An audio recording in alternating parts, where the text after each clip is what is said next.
Aqui, nesta casa eu me encontrei. Entrei e aqui dentro vi saída. Sim, foi nessa casa de amor que as benesses do labor cicatrizaram minhas feridas. Depois de muitos e muitos passes, estudo e a água da paciência, religar e religuei, filosofiquei, tomei ciência. Aqui, nesta casa de oração, orei, pratiquei o evangelho. Sim, foi nesse pouso espiritual que eu conheci a vida real. Rompi de vez com um homem velho. Depois de muitas e muitas preces, palestras e água da fé, religar e religuei. A casa, quando é santa, é posto de emergência, hospital de alma, dissipando dores, transcendentes traumas, frente de serviços que a todos levanta, pronto atendimento de Deus, oh Santa Casa Santa. Eu fiz amigos do peito, pessoas com quem posso contar. Atendimento fraterno, culto do evangelho no lar.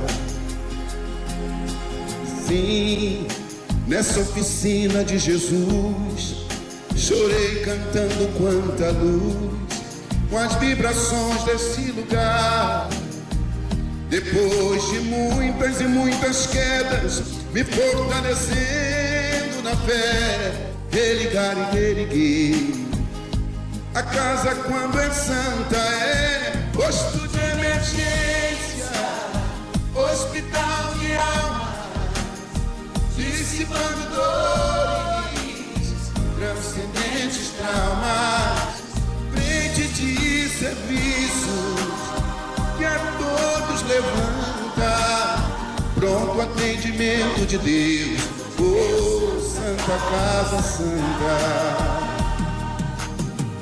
Por isso canto e dou graças a Deus, secando lágrimas nos olhos meus.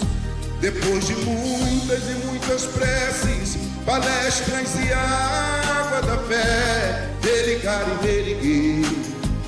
Toda casa, quando é santa, é posto de emergência, hospital de alma, dissipando dores, transcendentes traumas, frente de serviços que a todos levanta, pronto atendimento de Deus, oh Santa Casa Santa.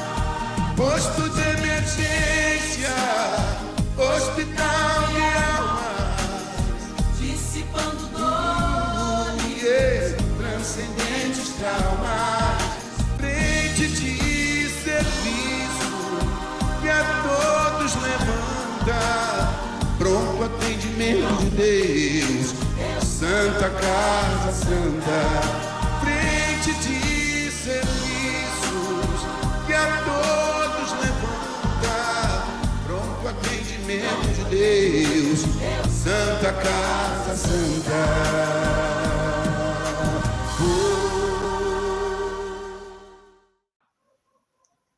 Boa noite a todos, sejam todos muito bem-vindos a mais uma noite de estudo, de trabalho e reflexão na nossa querida Casa da Paz. Na noite de hoje, nós teremos o nosso irmão Guilherme Furusawa, que é da Legião Espírita Francisco de Assis, que fica em Japeri, aqui no estado do Rio de Janeiro. Ele vai conversar conosco sobre a parábola de Jesus e o jovem rico. Então, para que a gente possa ir à nossa parábola, vamos à nossa abertura, à nossa harmonização. E para isso eu escolhi uma página do livro Caminho, Verdade e Vida, pelo Espírito de Emmanuel, psicografia de Francisco Cândido Xavier. É a lição número 149, que tem como título Propriedade. E ele inicia com um trecho de Mateus, né? Está em Mateus, é de Jesus, né? Está em Mateus 19, 22, que é um trecho da própria parábola, né, de Jesus e o jovem rico, que diz assim: e o mancebo, ouvindo esta palavra, retirou-se triste, porque possuía muitas propriedades, né? Então, tudo a ver com o título da página, que é Propriedades. E Emmanuel fala para a gente: o instinto de propriedade tem provocado grandes revoluções, ensanguentando os povos. Nas mais diversas regiões do planeta, respiram homens inquietos pela posse material, ciosos de suas expressões temporárias e dispostos a morrer em sua defesa. Isso demonstra que o homem ainda não aprendeu a possuir. Com esta argumentação, não desejamos induzir a criatura a esquecer a formiga previdente, adotando por modelo a cigarra descuidosa. Apenas convidamos a quem nos lê a examinar a precariedade das posses efêmeras. Cada conquista terrestre deveria ser aproveitada pela alma como força de elevação. O homem ganhará impulso santificante, compreendendo que só possui verdadeiramente aquilo que se encontra dentro dele, no conteúdo espiritual de sua vida. Tudo que se relaciona com o exterior, como sejam criaturas, paisagens e bens transitórios, pertencem a Deus, que lhes concederá de acordo com os seus méritos. Essa realidade, sentida e vivida, constitui brilhante luz no caminho, ensinando ao discípulo a sublime lei do uso, para que a propriedade não represente fonte de inquietações e tristeza, como aconteceu ao jovem dos ensinamentos de Jesus.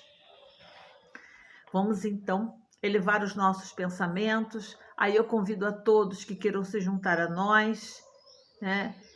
Elevando os nossos pensamentos e melhores sentimentos ao nosso querido Mestre Jesus, modelo e guia da nossa humanidade.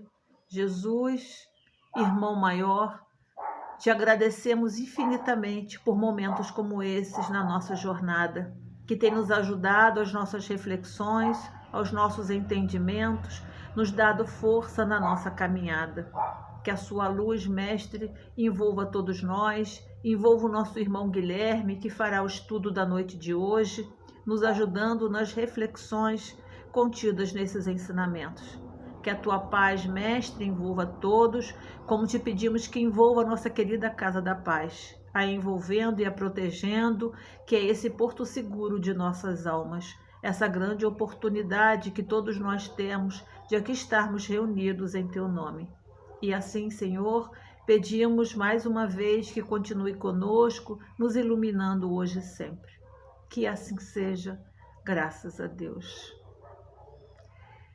Então, vamos ao nosso estudo da noite de hoje. Um bom estudo para todos nós. Boa noite a todos os nossos irmãos da Casa da Paz, todos os nossos irmãos de Miguel Pereira. É com muita alegria que nós temos mais essa oportunidade de estarmos reunidos, mais essa oportunidade de encontro para nós nos debruçarmos nas mensagens espíritas, nas mensagens dos evangelhos. E eu gostaria exatamente de iniciar esse nosso encontro agradecendo, como nós sempre o fizemos. Somos muito gratos à direção dessa seara espírita da Casa da Paz, somos gratos aos nossos irmãos de Miguel Pereira pela paciência, somos gratos aos nossos amigos espirituais por toda a compreensão e misericórdia conosco. E somos gratos naturalmente a Jesus, aquele que é a luz do mundo para todos nós. Os Espíritos vão nos dizer que em determinado momento nós fomos trazidos para esse educandário, esse orbe, para esse planeta que está sendo governado por Jesus. Jesus é o governador espiritual do nosso planeta. E aqui para cá nós fomos trazidos, garantindo-nos Jesus, que aqui nós encontramos tudo aquilo do qual nós necessitamos para o nosso progresso, para o nosso burilamento. Então nós viemos. Ofereceu-nos inúmeros recomeços e reencontros para que nós possamos, a cada nova oportunidade, para que nós possamos dar um passo, caminhar. Nós não conseguimos ainda dar passos passos longos, nós não conseguimos dar saltos, exatamente porque ainda somos muito teimosos, ainda temos muita dificuldade em vencer as nossas viciações, o nosso ego, o nosso egoísmo. Entretanto, nesse mundo de provas e expiações que nós coadunamos, que nós nos harmonizamos, nesse mundo de provas e expiações, nós encontramos as provas, as vicissitudes necessárias para que nós possamos ser testados, para que nós tenhamos oportunidade de exercitar a compreensão, a paciência e a fraternidade. E além disso, através das reencarnações, nós temos essas oportunidades tão importantes para todos nós, as oportunidades de recomeços e reencontros. Então temos naturalmente que iniciar os nossos estudos, os nossos encontros, sempre agradecendo a Jesus, que nos recebeu todos aqui. Sabedor das nossas dificuldades, das nossas limitações, recebeu-nos carinhosamente, garantindo-nos que aqui nós encontraremos o que nós precisamos. Agradecemos a Jesus. Quando nós pegamos esse livro, chamado Roteiro, um livro trazido para nós pelo Espírito Emmanuel, através de seu médium, Francisco Cândido Xavier, logo na introdução desse livro, Emmanuel faz um apelo para nós espíritas. Emmanuel faz um apelo para que nós não nos distanciemos de Jesus, para que nos nossos estudos, nas nossas reuniões, nos nossos encontros, nós não distanciemos de Jesus, da sua mensagem, naturalmente. Talvez Emmanuel tenha feito esse apelo para nós, por perceber que existe uma tendência natural disso acontecer. A quantidade de obras novas espíritas que são publicadas o tempo todo é uma quantidade muito grande, com novidades, com novas informações, com novos esclarecimentos. Mas existe uma tendência, então, de nós acabarmos nos distanciando das bases, dos alicerces, porque as bases da mensagem espírita estão naturalmente nos evangelhos de Jesus, onde os espíritos disseram a Allan Kardec que serve para nós como um roteiro, que nós, utilizando as lentes da mensagem espírita, nós encontramos nos evangelhos de Jesus um roteiro exatamente que nos indica o caminho para que nós consigamos lograr o êxito na nossa reforma íntima, para isso que estamos aqui. E também nas obras de Allan Kardec, nas obras básicas, é o alicerce seguro de todos nós. Todo grande edifício, se não tiver alicerces seguros, bases seguras, não se consegue, não se sustenta naturalmente. Então não nos distanciemos dessa base, desses alicerces. E o tema que nos foi proposto na noite de hoje é exatamente uma passagem dos evangelhos. É uma passagem muito curiosa, ela está contida nos 3 evangelhos ditos evangelhos canônicos, o evangelho de Lucas, de Marcos, de Mateus, com pequeníssimas diferenças, insignificantes quase, entre essas narrativas, mas nós vamos utilizar a narrativa de Mateus sobre essa passagem. Mateus ele inicia exatamente dizendo que Jesus caminhava naturalmente que cercado por seus discípulos, por seus apoiadores, por curiosos, porque nós compreendemos com muita facilidade que depois de certo momento, uma multidão caminhava ao lado de Jesus, uma multidão queria beber daquela fonte viva, daquela fonte cristalina. Então era natural que Jesus estivesse sempre muito acompanhado, muito buscado, muito solicitado pelas pessoas. Quando de repente um jovem se aproxima de Jesus, o interpelando, fazendo uma pergunta simples, esse jovem se aproximava de Jesus e perguntava: "Que farei de bom para ter a vida eterna?" Jesus então ele teria respondido para esse jovem com outra pergunta: "Por que me pergunta sobre o que é bom? Há somente um que é bom. Se quer entrar na vida eterna, obedece aos mandamentos." O que esse jovem, curiosamente, embora fosse ele judeu, ele pergunta a Jesus: "Mas que mandamentos são esses? Quais mandamentos?" O que Jesus, carinhosamente, continua respondendo: "Não matarás, não adulterarás, não furtarás, não darás falso testemunho, honra a teu pai e a tua mãe, ama ao teu próximo como a ti mesmo." Curiosamente, esse jovem volta-se para Jesus e teria dito: tudo isso eu tenho obedecido. Ele afirmava para Jesus que ele possuía todas aquelas virtudes, que ele não furtava, não dava falso testemunho, que ele amava o seu próximo como a si mesmo, que ele não adulterava, que ele não matava. Ele curiosamente afirmava para Jesus que ele já possuía todas essas virtudes, que ele obedecia todos esses mandamentos e perguntava ainda: se eu já faço isso tudo, o que me falta? O que Jesus teria sucintamente respondido: vá, vende tudo o que tu tens, dá aos pobres, e em seguida me siga. Diz a narrativa dos evangelhos, que nesse momento o jovem entristeceu-se. Deu as costas, foi embora, porque ele era muito rico. Vá, dá tudo o que tu tens aos pobres, e vem e me segue. E o jovem então desiste de seguir a Jesus, entristece. O jovem afasta-se triste, porque tinha muitas riquezas. Logo em seguida, Jesus volta para os seus discípulos e teria usado uma hipérbole. Ele teria usado uma técnica, ele teria usado o exagero, exatamente para que nós pudéssemos fixar aquela lição. As hipérboles são para isso. Ele teria voltado-se para os seus discípulos e teria dito: é mais fácil um camelo passar por dentro do buraco de uma agulha, do que um rico entrar no reino dos céus. Nós vamos tentar destrinchar essa passagem. Ela é rica para todos nós, de inúmeras lições. A primeira lição que nós conseguimos tirar dela, vamos começar de trás para frente, vamos começar analisando essa hipérbole que Jesus nos presenteia.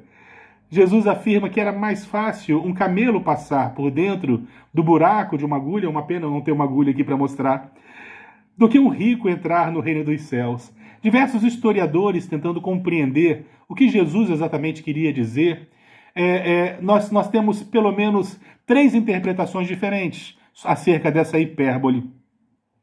Segundo historiadores, exegetas, estudiosos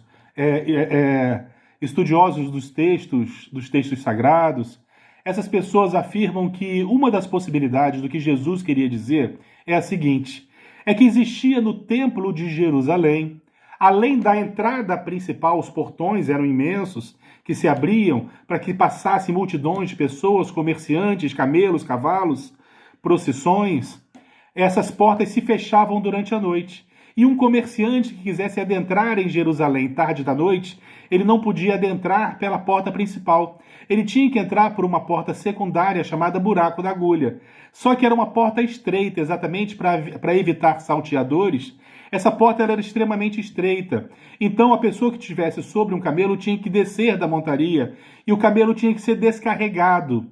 Ou seja, o camelo só passava pelo buraco da agulha, por essa porta secundária, se ele fosse descarregado e se ele fosse desmontado. Essa seria uma das possibilidades. Entretanto, naqueles diversos concílios que existiram nos séculos iniciais da mensagem cristã, aqueles personagens eles se reuniam exatamente para poder interpretar os evangelhos logo nos primeiros séculos. Existia um concílio chamado Concílio de Éfeso, onde um personagem propôs ainda uma outra interpretação. Segundo ele, existiam nas montanhas próximos a Jerusalém, existiam passagens estreitas chamadas de buracos da agulha, e o princípio é o mesmo. As pessoas não conseguiam passar, os camelos, os cavalos, as carruagens, os carros, eles não passavam carregados. Eles tinham que ser descarregados de suas riquezas, daquilo que eles carregavam com eles. Eles não passavam e esses locais também eram chamados de buracos da agulha. Entretanto, diversos historiadores divergem sobre isso, porque, segundo historiadores, não tem nada que prove essas duas versões. Não tem nada que prove, por exemplo, que existia uma entrada secundária chamada Buraco da Agulha lá no Templo de Jerusalém. Da mesma forma como essas passagens nas montanhas também são questionáveis, se elas realmente tinham esses nomes e se realmente passavam com dificuldade alguns animais.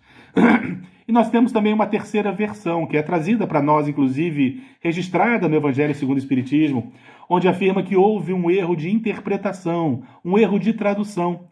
Exatamente porque a palavra cabo acabou sendo traduzida como camelo. Mas seria um cabo, uma corda grossa, algo mas o sentido das três versões é o mesmo se nós pararmos para pensar. Não faz diferença qual versão nós admitamos. É sempre uma hipérbole. É sempre a ideia de que existe algo muito grande que vai passar por dentro de um orifício muito pequeno e não consegue naturalmente. É uma hipérbole para mostrar o quanto seria difícil um rico, alguém possuidor de muitas posses, adentrar o reino dos céus. Mas nós poderíamos começar a nossa dissertação a partir daí. Mas vamos voltar um pouco, porque essa passagem ela é rica de inúmeras lições para todos nós. Nós lemos a passagem no Evangelho de Mateus. Que farei de bom para ter a vida eterna? Mas no Evangelho de Lucas, a passagem começa diferente. O jovem teria se aproximado de Jesus e teria dito: bom mestre, o que terei que fazer para ter posse do reino dos céus? Tem diferença, Guilherme? Sim, claro que tem. Jesus volta-se no Evangelho de Lucas para esse jovem e teria dito: por que me chamais bom? Bom só há um, que é o Pai que está nos céus. Por que me chamais bom? Jesus, então, ele declinava desse título de bondade. Ele falava isso exatamente para um jovem que se afirmava possuidor de todas as virtudes. Ele afirmava já possuir todas as virtudes necessárias para adentrar o reino dos céus. Ele afirmava ser bom, afirmava ser justo, afirmava honrar, afirmava amar, e todos aqueles mandamentos que eram exigidos dos indivíduos que queriam ser bons. E Jesus, que o era de verdade, ele não admitia esse título para si. E é uma lição muito importante para todos nós, porque Jesus, num determinado momento, afirmou-nos que ele não veio para os justos, ele não veio para os sãos, ele veio para nós, pecadores, para nós que ainda apresentamos nossas mazelas morais. Ele veio para nós que reconhecemos as nossas imperfeições. É o primeiro passo para segui-lo. É reconhecermos em nós aquilo que precisa ser mudado. Através dessa viagem interior, dessa observação de nós mesmos, com muita humildade, com muita sinceridade. O primeiro passo para qualquer mudança em nós é naturalmente reconhecermos a necessidade de mudarmos. Se nós vamos seguindo por aí, tentando enganar a nós mesmos, nos achando justos e bons, perfeitos, como esse jovem que se aproximava de Jesus, ele não teria espaço entre os seus seguidores. Ele não teria, naturalmente, porque Jesus não veio para os perfeitos. Ele não veio para os bons. Ele veio exatamente para nós, para mim em especial, que sou repleto de vícios, de viciações morais, de dificuldades. E aquele jovem se apresentava para Jesus como possuidor de todas as virtudes. Mas, curiosamente, outras pessoas com muitas dificuldades também se aproximaram de Jesus. E Jesus, para nenhuma dessas pessoas que o buscaram, Jesus dispensou essas pessoas da mesma forma como ele foi logo dispensando esse jovem. Vende tudo o que tu tens e dá aos pobres.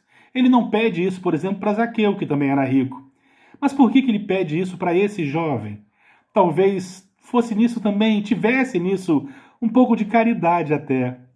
Porque é descaridoso nós exigirmos de alguém aquilo que a pessoa não tem para nos dar. Talvez aquele jovem não se harmonizasse com a mensagem, não coadunasse com as ideias que lhes eram propostas. Talvez nós estivéssemos exigindo, e ele exigisse dele também, algo que ele não tinha de condições de dar naquele momento. Ah, meus irmãos, é tão descaridoso. A gente exigir dos outros o que os outros não têm para dar para a gente. Como é que nós vamos exigir? Compreensão de quem segue incompreensivo, de quem não consegue compreender. Como é que nós vamos exigir perdão da pessoa que não consegue perdoar? É descaridoso, porque as pessoas só podem dar aquilo que elas têm. Se elas não têm para dar, elas darão como, pelo amor de Deus? Se é algo que sai de dentro de nós, não temos como pegar emprestado. Se nós não temos para dar, não damos. E exigir que as pessoas nos deem aquilo que elas não têm para dar é uma situação muito delicada, chega a ser descaridade. Aquele jovem que afirmava possuir todas as virtudes, o que nós sabemos que não possuía, porque o principal ele não fazia, que era atender aos necessitados. Ele dizia a Jesus: então vai, dá o que tu tens aos pobres, vende tudo o que tu tem e reparte com os pobres o dinheiro, depois vem e me segue. O fato dele ter se escandalizado com esse pedido de Jesus mostra que aquelas virtudes ele não possuía. Porque se ele fosse alguém que amava o seu próximo, se ele fosse alguém que não furtava, se ele fosse alguém que não dava falso testemunho, se ele fosse alguém que não matava, como podia ser ele alguém também que acumulava tantas riquezas?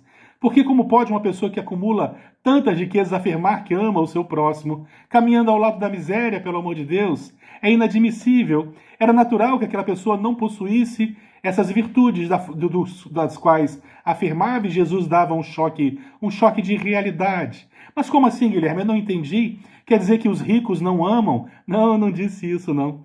Eu só disse que é muito difícil, por exemplo...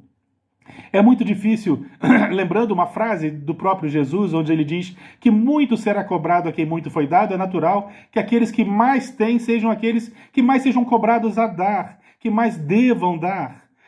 Eu sempre tive muita dificuldade de compreender no Evangelho segundo o Espiritismo uma frase, no Livro dos Espíritos, me perdoem, uma frase em que os Espíritos afirmam a Kardec que a prova da miséria é uma prova tão dura quanto a prova da riqueza. Eu sempre tive muita dificuldade de entender isso.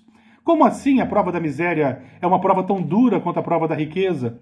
Porque quem já viu uma mãe esfomeada, pedindo um pedaço de pão para um filho miserável, a dor que ela sente ao ver um filho precisando de um pão e ela não ter para dar, é uma prova muito difícil. Como assim a prova da riqueza é uma prova mais difícil ou tão difícil quanto a prova da miséria? Mas está lá, está nas obras da codificação, e eu sempre tive muita dificuldade de entender. Ver uma pessoa passando pela prova da miserabilidade, como está lá, gente. Ele não fala pobreza não, ele fala miserável. Ele não chama pobre, ele chama miserável. Como pode alguém que passa pela prova, uma prova de estar na condição de miserável, ser uma prova tão dura quanto o indivíduo que passa pela prova da riqueza? Porque também é uma prova é um teste para todos nós. Como pode se equiparar essas duas realidades? É porque nós temos uma tendência a colocar só uma visão material do mundo. Na verdade, eu sou capaz até de afirmar que a prova da opulência ou a prova da riqueza é até mais difícil. Porque nós não respondemos só pelo mal que nós fizemos. Nós também somos obrigados a responder pelo bem que deixamos de fazer. Assim nos ensinam os Espíritos. E quem mais pode fazer é quem mais possui. Então essas pessoas terão que responder muito mais, naturalmente. Essas pessoas terão que responder mais. Sem contar a ilusão que a riqueza cria, de se achar de uma pessoa tendo mais oportunidades nessa reencarnação, se achar superior às outras, se achar melhor, se achar no direito de apontar defeitos, se achar, enfim, se achar num patamar, como se fizesse parte de uma casta superior, não se permitindo enxergar ao seu próximo como um irmão de fato. Essa pessoa até admite jogar migalhas, mas não admite erguer de verdade as pessoas que estão à sua volta, porque verdadeiramente se coloca numa casta superior.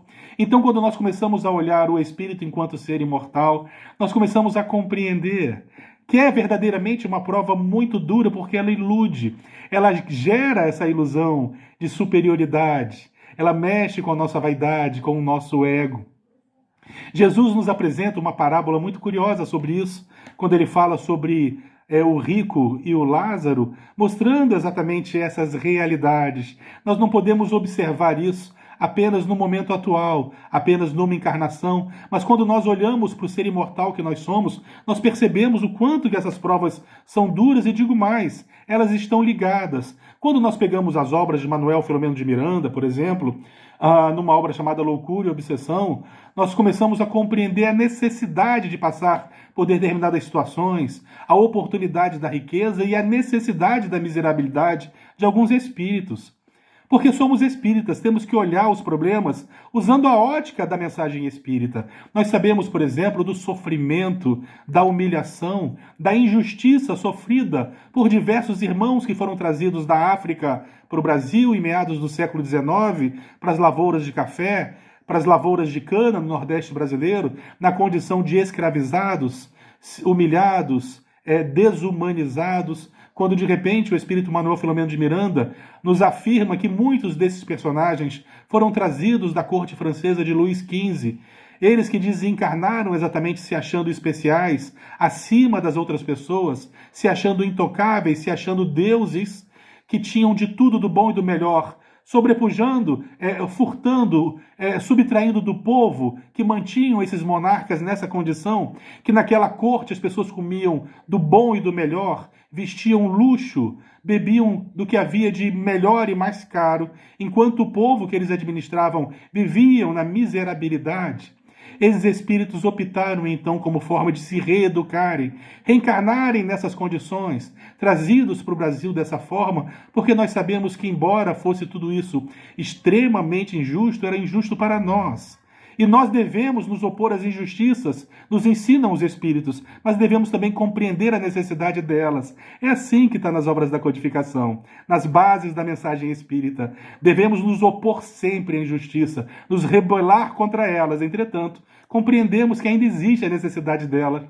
E as pessoas não passam por aquilo que passam ao acaso, porque isso não existe. Invariavelmente é uma necessidade nossa, é um processo expiatório. Mas a nossa tarefa é ajudar sempre. A nossa tarefa é auxiliar sempre e compreender naturalmente. É assim que o Evangelho segundo o Espiritismo nos ensina. Não ignoremos isso. Não vamos descartar a mensagem espírita quando nós devemos aplicá-la em nossas vidas, pelo amor de Deus. Então, quando o indivíduo ele reencarna e passa pela prova da opulência ou da riqueza, existe sobre ele um fardo muito pesado, que é naturalmente uma obrigação.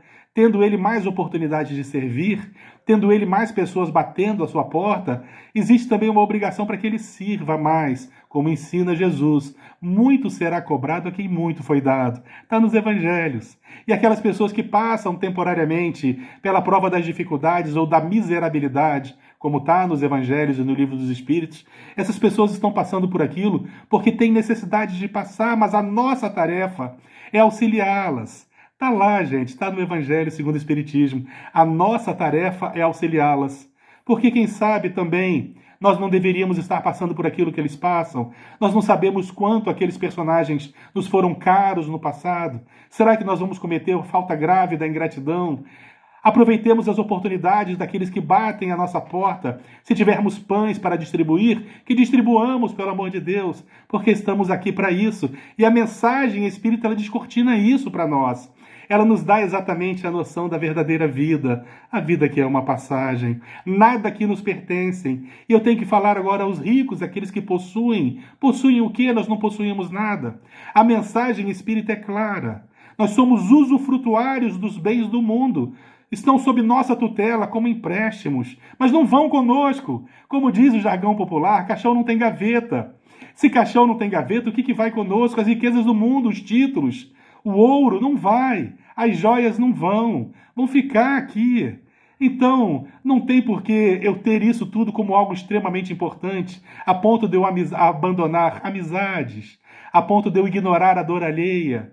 Tudo isso tem muito pouco valor quando nós fazemos uma observação usando as lentes de um ser imortal que nós somos. Nós somos seres cósmicos. Estamos aqui e somos doutrinados na ideia de que nós temos que vencer o mundo, acumular, estar sobre outras pessoas na pirâmide social, quando na realidade, quando nós colocamos as lentes da mensagem espírita e observamos que somos seres imortais, que essa não é a verdadeira vida e aqui é apenas uma passagem, que a verdadeira vida do lado de lá, nós observamos a tolice dos nossos atos, a tolice das nossas atitudes. Não vai conosco. Nada disso vai conosco, os títulos do mundo não vão conosco. Ah, Guilherme, mas eu faço isso para os meus herdeiros. Para os seus herdeiros. Muitos deles, inclusive, se odiarão por causa da herança.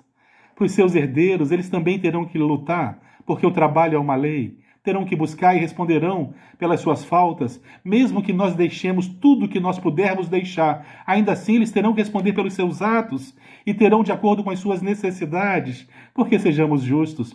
A roda da vida gira. E hoje quem está por cima, amanhã se encontra por baixo e vice-versa. Porque no mundo, o mundo é apenas uma passagem. O que vai conosco, de fato, é aquilo que nós deveríamos verdadeiramente cultivar. Gente, quando nós desencarnamos, o que vai conosco? A gente leva conosco a nossa cultura, os nossos bons sentimentos, as amizades, as histórias gostosas. A luz que nós cultivamos dentro de nós nos acompanha e segue iluminando nossos passos. Mas essa luz é uma vibração que, quando nós conseguimos vibrar verdadeiramente nas sintonias mais finas do amor, essa luz nos acompanha, ela acende e não se apaga, ela permanece conosco, guiando nossos passos e orientando outros que estejam com a luz bruxuleante, que estejam com a luz menos acesa que a nossa. Nós vamos auxiliando uns aos outros, porque estamos aqui para progredir em coletividade. Nós vamos irmanados, formando uma imensa corrente. Nós vamos progredindo nas nossas famílias espirituais, como nos ensina Allan Kardec. Todos nós compomos uma família espiritual, que torcem por nós, que vibram com os nossos acertos e entristecem-se com os nossos erros. E oram pelo nosso despertar, nos inspiram, nos intuem, para que nós possamos aprender a atribuir valor àquilo que verdadeiramente temos valor. Infelizmente, nós não teremos tempo para dissertar sobre mais uma passagem ou por uma parábola, mas eu convido a todos que leiam, por exemplo, a parábola do Lázaro e do rico, aquele homem que deixava cair migalhas para o Lázaro, para o lazarento. Para esse personagem que ficava à beira da sua mesa, ele deixava cair migalhas. De repente ele se vê no mundo espiritual, existindo uma distância abismal entre eles. E ele ficava lá numa região de sofrimento, pedindo: Senhor, permita que eu vá. Lázaro, ele não tinha condições. Se encontravam verdadeiramente uma distância abismal entre eles. Eu recomendo que leiam. Leiam essa passagem que ela se autoexplica, Entretanto, nós devemos começar a utilizar as lentes que a doutrina espírita nos oferece para interpretar as situações da vida. Não é quem vence no mundo que vence verdadeiramente. Saibamos atribuir valor àquilo que verdadeiramente tem valor. Porque às vezes nós nos desgastamos e somos capazes de perder uma encarnação inteira para acumular aquilo que não é nosso, que não vai conosco. Às vezes nós absorvemos as fantasias do mundo, principalmente nesse mundo que tem como Deus, Mamum, o capital. Nós vamos nos desgastando tanto para ter esse capital, para termos status, para termos aparência, e vamos vivendo essas ilusões, sem nem esperarmos desencarnar muitas das vezes. Por exemplo, quem não sonha em ter um automóvel confortável, desses de última geração, que não faz barulho, que é todo tecnológico, que você não sente vibração da estrada quando está dentro dele? Quem é que não ambiciona um veículo desses? Aí você, com muita dificuldade, para conseguir vencer nas coisas do mundo, você compra o seu automóvel, mas a partir do momento que você o compra, acreditando que ele vai te inundar de intensa felicidade, você percebe que não é bem assim, que aquilo era só uma ilusão, porque você lutou tanto para ter aquilo e agora que você tem, a partir do momento que você o tira da loja, sem nem ter usado ainda, ele já não tem mais o mesmo valor. Porque ele deixa de ser um carro 0 quilômetro, por exemplo. Então ele perde valor só pelo fato de você ter o tirado da loja.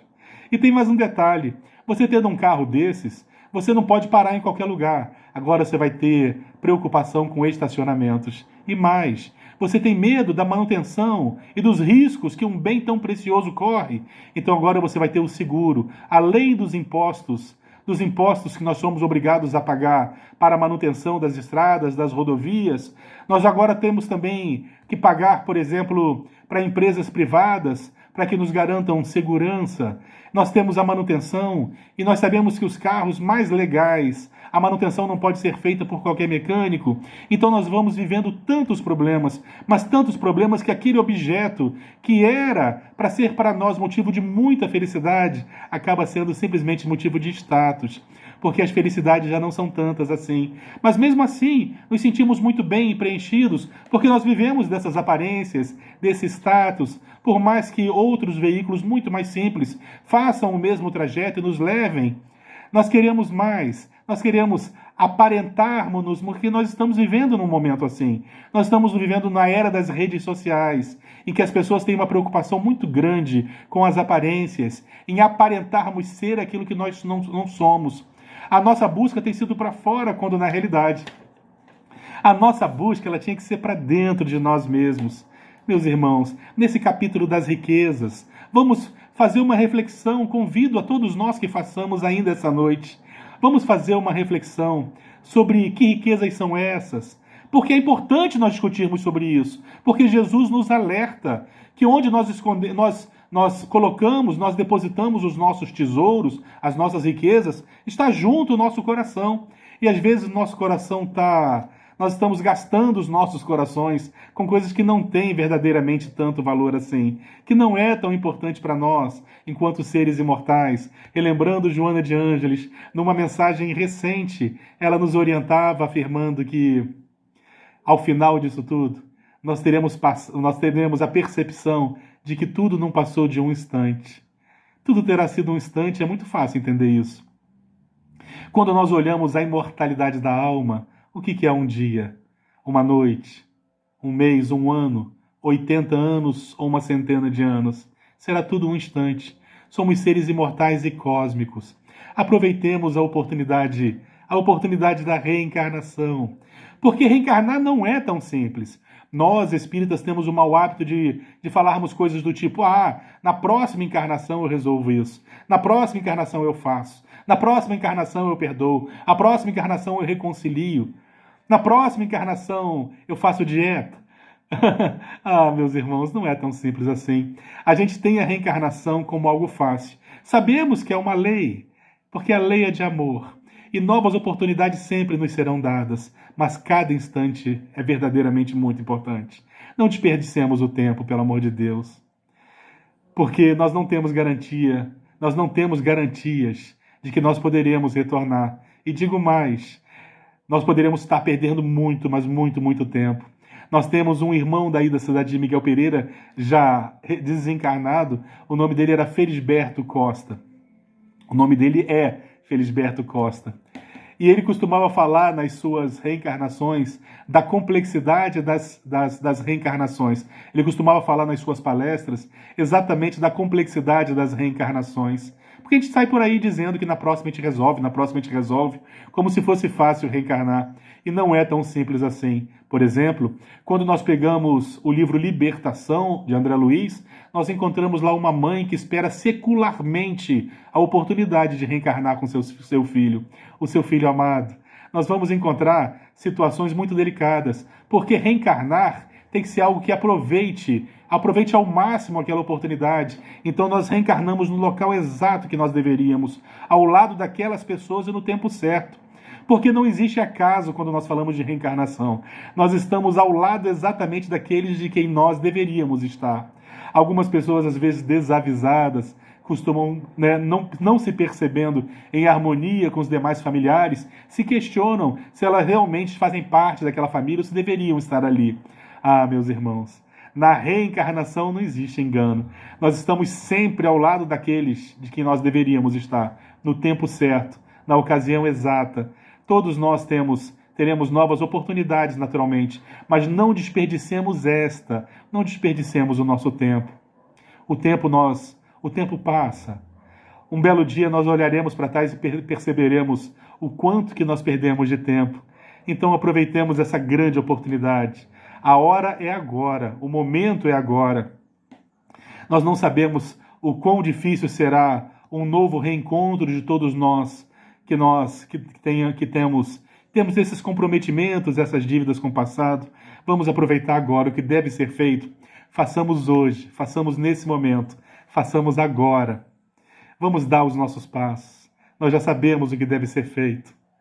Só falta fazer, exatamente quando Pedro, vendo Jesus caminhando sobre as águas, ele teria gritado para Jesus: Mestre, é você que vem aí? O que Jesus teria respondido: sou eu, Pedro. E Pedro teria continuado dizendo: se é tu quem está vindo, permita que eu vá na tua direção. O que Jesus, curiosamente, teria dito: então vem, Pedro.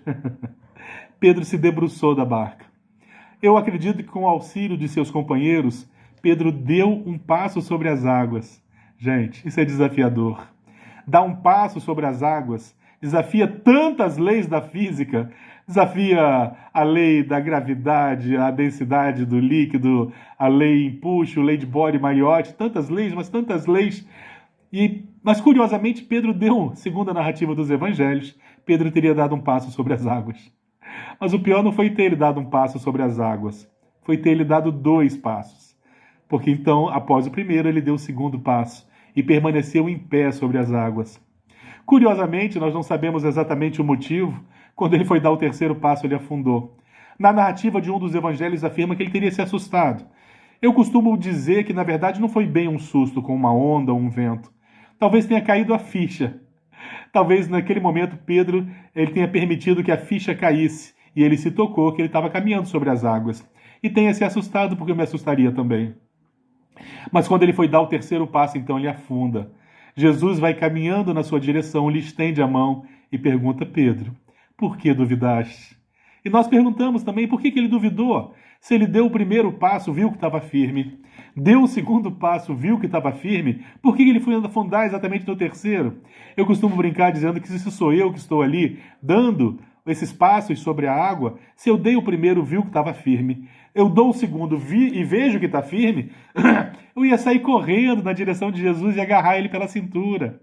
Mas Pedro não, ele afundou no terceiro passo. E nós fazemos exatamente a mesma coisa. Nós já sabemos o que deve ser feito. A mensagem espírita já nos ensinou como devemos fazer. Só falta fazer. É o terceiro passo. Exatamente como Pedro, nós afundamos no terceiro passo. Todos nós, espíritas que somos, já sabemos o que deve fazer. Numa análise para dentro de nós mesmos, nós sabemos o que deve ser feito em nós. Somos artífices dessa construção dentro de nós. Nós já sabemos o que deve ser feito. Através dos amigos espirituais, nós já sabemos como nós podemos fazer isso. Só que, infelizmente, nós ainda não fazemos. Afundamos no terceiro passo. E lá de longe nós escutamos Jesus falando aos nossos ouvidos: Ah, filho, por que duvidaste? E nós seguimos duvidando, caindo, afundando no terceiro passo. Todos nós sabemos o que deve ser feito. Todos nós. Sem exceção. Porque o que deve ser feito está dentro das leis naturais. É natural que nós saibamos, todos nós, em nossas consciências, o que deve ser feito. Continuando, para nós podermos encerrar o estudo dessa noite, teve uma ocasião em que Jesus chega a Cafarnaum. Jesus chega a Cafarnaum e se aproxima de Pedro, um cobrador de impostos. Só que esses personagens não eram publicanos que cobravam impostos para os romanos. Eram cobradores de impostos que estavam a serviço do templo, do sinédrio. Eles cobravam esses impostos para o templo. E nós vamos ver, por exemplo, no Evangelho de Marcos, no Evangelho de João, que Jesus não concordava muito com essa cobrança compulsória de impostos para o templo. Então esse cobrador de impostos se aproxima de Pedro e pergunta assim: mas teu mestre não paga os impostos? O que Pedro teria respondido de prontidão: paga sim. E foi em direção a Jesus para lhe comunicar o que havia ocorrido. Esse imposto era um imposto chamado de didracma. Era um imposto que valia por 2 dracmas.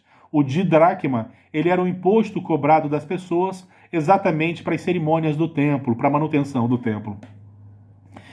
Quando Pedro se aproxima de Jesus, como se já soubesse o que estava acontecendo, ele volta-se para Pedro e faz uma pergunta: Pedro, de quem os reis do mundo estão cobrando os impostos? Dos filhos ou dos estrangeiros? O que Pedro teria respondido de imediato: estão cobrando dos estrangeiros. Então Jesus volta-se para Pedro e diz: então os filhos são isentos. Mostrando que existia um questionamento sobre a legalidade desses impostos. Então Jesus afirma: então os filhos deveriam ser isentos. Se cobram dos estranhos, era natural que os filhos fossem isentos. Mas vai, Pedro, vá e paga esse imposto. Mas acontece que Pedro não possuía moedas, como Jesus mesmo havia solicitado aos seus discípulos, preconizado. Os seus discípulos não carregavam 2 pares de sandálias, 2 túnicas, 2 capas, 2 alforjes. Eles não carregavam moedas, nem ouro, nem prata. Então era natural que Pedro não possuísse moedas. Jesus, então, ele diz para Pedro assim: Pedro, vá, lança o teu anzol à água, recolherás um peixe. Dentro desse peixe vai ter a moeda suficiente para você pagar o tributo. Pedro, naturalmente, que era um pescador, devia possuir anzóis. Estando ele em Cafarnaum, ele vai até o lago, atira o anzol na água e recolhe um peixe. Dentro desse peixe, ele encontra um estéter. Um estéter é uma moeda que valia por 4 dracmas.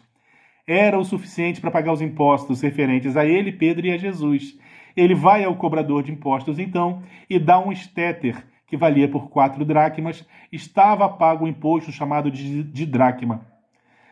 Essa passagem também é uma passagem tão curiosa para todos nós, que nós poderíamos dissertar sobre ela mais uma noite inteira, mas eu vou pegar só uma parte dessa passagem para nós encerrarmos o estudo dessa noite. Se Jesus ia entregar uma moeda a Pedro como entregou, por que ele colocou essa moeda dentro de um peixe? Por que Jesus não fez essa moeda aparecer, supondo que tenha sido de Jesus quem fez essa moeda aparecer? Por que Jesus não colocou essa moeda no alforje do Pedro? No bolso da túnica do Pedro? Nem sei se túnicas tinham bolsos. Mas ele fez com que Pedro trabalhasse. Se fosse eu, talvez eu fizesse aquela moeda aparecer dentro de um coco, talvez no chão, e falaria, olha o que eu encontrei, uma moeda. Mas não. Ele recomendou a Pedro, que era um pescador, que fosse à beira do lago, atirasse um anzol na água, recolhesse um peixe, que dentro desse peixe haveria uma moeda. Ele fez Pedro trabalhar. Isso porque, relembrando as páginas do Torá do Antigo Testamento, que afirma que nós devemos, através do suor do nosso rosto, nós devemos ganhar o pão. É uma lei natural. Allan Kardec ele nos apresenta as chamadas leis naturais e apresenta o trabalho como uma necessidade. E nós adoecemos exatamente em vários aspectos quando nós acumulamos essas energias, quando nós nos recusamos ao trabalho. Nós verdadeiramente adoecemos. Nós temos que movimentar essas energias porque o trabalho é uma lei natural. Então, meus irmãos, creiam, naturalmente que quando nós falamos das riquezas, nós não estamos criticando o trabalho, muito pelo contrário, o trabalho é fundamental. Trabalhemos. Aqueles que não trabalham, de alguma forma, adoecem, e Allan Kardec, sob inspiração desses espíritos guias da humanidade, vão nos afirmar que o trabalho, não apenas o trabalho remunerado, mas toda atividade útil que a gente faça é trabalho, é uma necessidade nossa. Recentemente, nós temos em Japeri, na Legião Espírita Francisco de Assis, vou narrar aqui um caso nosso. Uma irmã nossa, Ana Lúcia, frequentadora assídua da nossa seara espírita, ela acabou se afastando da instituição porque descobriu que tinha um câncer. E naturalmente que ela se entristeceu, porque é realmente uma batalha muito difícil, embora nós saibamos que dessa batalha todos nós saímos sempre vitoriosos de alguma forma, porque aquilo é também um resgate. Todos nós saímos vitoriosos, ninguém deseja isso, mas é naturalmente uma necessidade passarmos por determinadas situações expiatórias, e ela entristeceu-se muito, mas soube que existe uma instituição espírita no Rio, chamada Frei Luiz, e essa instituição desenvolve trabalhos que auxiliam no tratamento do câncer. E ela imediatamente se candidatou e começou a fazer o tratamento lá, quando recebeu uma orientação espiritual, perguntando por que ela havia se afastado da nossa casa espírita, recomendando que ela voltasse a aplicar passes, porque aquilo fazia parte da terapia dela. E ela então pediu que voltasse a participar das nossas reuniões aplicando passe, o que naturalmente nós anuímos. E ela aplicando passe percebe então as melhoras, porque nós estamos aqui para o trabalho. O trabalho verdadeiramente nos auxilia. O trabalho que faz com que nós acreditemos estar auxiliamos também. Nós somos os primeiros a sermos auxiliados.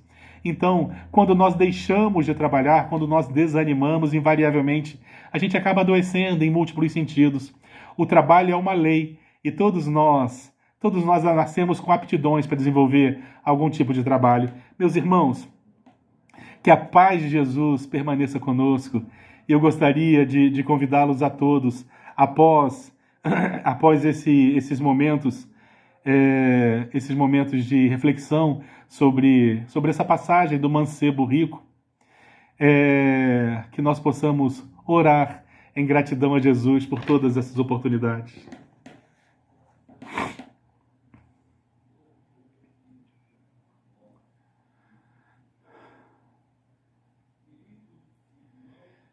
E assim, Senhor, te agradecemos por esses instantes, por esses momentos em que sentimos a Tua presença. Derrama sobre nós a Tua luz, Senhor. Inspira-nos, ilumina nossos lares, para que nós possamos ter aqui uma fagulha da Tua luz, acesa a nos guiar, nos proteger, nos amparar. Mas eternos pedintes que somos da tua misericórdia, Senhor, nós te pedimos mais. Que essa luz se irradie daqui, amparando todos aqueles que sofrem por motivo qualquer de dor. Ampara, Senhor, os necessitados de toda ordem. Ampara aqueles irmãos em quem nós mentalizamos nesses instantes.